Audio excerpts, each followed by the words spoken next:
penale, në kuadër të masave të sigurimit personal, parashikon dhe një masë sigurimi shumë interesante, që nga pikpamja e rëndësisë dhe mundësisë së aplikimit është e treta në kuptim të ashpërsisë, në kuptim të kufizimit dhe heqjes lirisë. Nuk është heqje lirie, por është masa e parë është arresti në burg, që është masa më e rëndë, është arresti në shtëpi, që është ekuivalentja e arrestit në burg, por kemi dhe një masë shumë interesante që është aktualisht nuk e kam kodin këtu, por që është detyrimi 230 ca. Detyrimi për të qëndruar në një vend të caktuar. Pra ty Se kisha dëgjuar ndonjëherë këtë. 235.2 e kodit procedurës penale, e cila parashikon me vendimin që disponon detyrimin e qëndrimit, gjykata urdhëron të pandeurin, në rastin konkret të dyshuarit, të mos largohet pa autorizimin e saj nga territori i bashkisë ku ai qëndron. Nuk është një masë sigurimi me heqje lirie, pra nuk i nënshtrohet më heqjes së lirisë, po i nënshtrohet masave të tjera të sigurimit personal. Nuk hyn as në kufizimin e lirisë, sepse ti nuk i thua personit mos dil, mos shko, vetëm do qëndrosh brenda të njëjtit territor të njësisë administrative. Çfarë ndodh? Nga kjo pikpamje ti e ke kontrolluar subjektin. Këtu profesor, qyteti apo lagja, ndoshta derisa mund ta afrohet. Njësia bashkiake, duhet të jetë e gjithë bashkia, e gjithë njësia bashkiake. Çfarë ndodh? Duke qenë se rrezikon sipas parashikimeve 288-289 kodit procedurës penale që autorizimi për të proceduar me masat e sigurimit arrest në burg dhe arrest në shtëpi mos jepet, pra është një risk që mos jepet në kuptim të shumë potencial madje. Shumë potencial. Kjo nuk e pengon gjykatën që në kërkesën e prokurorit për caktim të masës sigurimit të vendosi masa të ndryshme nga kjo e fundit, nga këto dy të fundit që janë arresti në shtëpi dhe arresti në burg. Dhe më konkretja, nuk është detyrimi për të paraqitur në organet e policisë gjyqësore, por është detyrimi për të qëndruar në një vend caktuar. Ti do rrish në atë njësinë bashkiake, aty ku je, i kontrolluar, i mbikëqyrur nga ato personat që janë përreth, dhe besoj se është masë sigurimi mjaft efikase. Nuk kam dëgjuar që t'je zbatuar vitet e fundit kjo masë. Nuk e kërkojnë, nuk e di pse, është vendosur nga gjykata në raste të caktuara.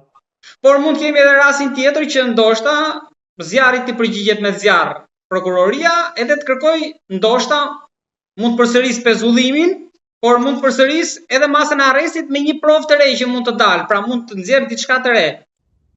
Po këtu është problemi që nuk duhet të dali vetëm prova e re, se prova e re nëse qëndrojnë brenda të njëjtit fakt, pra shkeljes barazisë pjesëmarrësve në pendera, e njëjta rrethan sigurimi është, e njëjta. Pra nëse s'ka akuzë tjetër. Më të rëndë. Pra nëse mbesim gjithmonë brenda të njëjtit fakt, nuk është se ashpërsohen rrethanat e sigurimit, po qëndrojnë. Ama nëse fakti ashpërsohet në një vepër penale që është korrupsionin, po marrim se shumica e kupton, pa diskutim që pastaj nuk e refuzon dot, se s'ke arsye juridike ta refuzosh kërkesën për heqje imuniteti. Pra brenda këtij fakti thotë që ne jemi dakord me këtë masës nuk i është shmangur, i është bindur, pavarësisht tankimit që ne kemi, po është tankim juridik, pra ti nuk është se e kundërshton masën nga pikpamja individuale, e kundërshton nga pikpamja juridike. Nuk është se nuk shkon të paraqite, shoh se ajo e ka zbatuar masën gjatë kësaj kohe që është vendosur pezullimi, kështu që nuk shfaq rrezikshmëri për ta. Profesor, ju gjeni te gjithë kjo që ka ndodhur deri tani, gjeni elemente të Republikës Prokurorëve? Po vazhdoj, po e them, te çdo media që po dalë quhet qeverisja e magjistraturës. Nuk quhet Republikë Prokurorësh, nuk mund të ketë Republikë Prokurorësh. Po përdor termin që përdor kryeministri. Po se është përkthim gabim, ai personi që mendon që e ka përkthyer saktë ose që mendon se e ka përdorur i pari, më vjen keq ta informoj që nuk e ka përdorur ai i pari, e ka përdorur Giulio Andreotti kur i ka shkruar ftesa për paraqitje në prokurori. Në intervistë që ka thënë që pushteti legjislativ nuk mund ta qeverisi magjistratura. Pra gjykata nuk mund të qeverisi qeverinë, është ideja. Jo Republikë Prokurorësh, sepse Republika funksioni legjislativ Më fal, gjyqësori nuk mund të qeverisi ekzekutivin. Nga pikpamja e funksionit legjislativ nuk s'është një problem se nuk ndërhyn prokuroria. Me këtë dolëm te gjykata kushtetuese, ju çfarë mendimi keni për këtë? Si do të vendos? A do bashkohet e drejta me drejtësinë? Tani gjykata juaj, por çfarë do vendosin ata për këtë rast? Gjykata kushtetuese ka një aspekt shumë bukur që duhet të trajtuar. 3 gjyqtar me profil kushtësisht gjyqtar, pa dashur t'i përmend emrat, janë në vendim, kanë dalë me mendim pakice. I kanë thënë shoqërisë, i kanë thënë jurisprudencës, i kanë thënë dhe antarëve të tjerë që ne nuk mund të bëjmë një vendim që nuk parashikon bazë ligjore, ose nuk ka objekt. Çfarë do të thotë? Neni 45 i ligjit për funksionimin dhe organizimin e gjykatës kushtetuese nuk parashikon pezullim të vendimit dhe është një nocion juridik që nuk ekziston.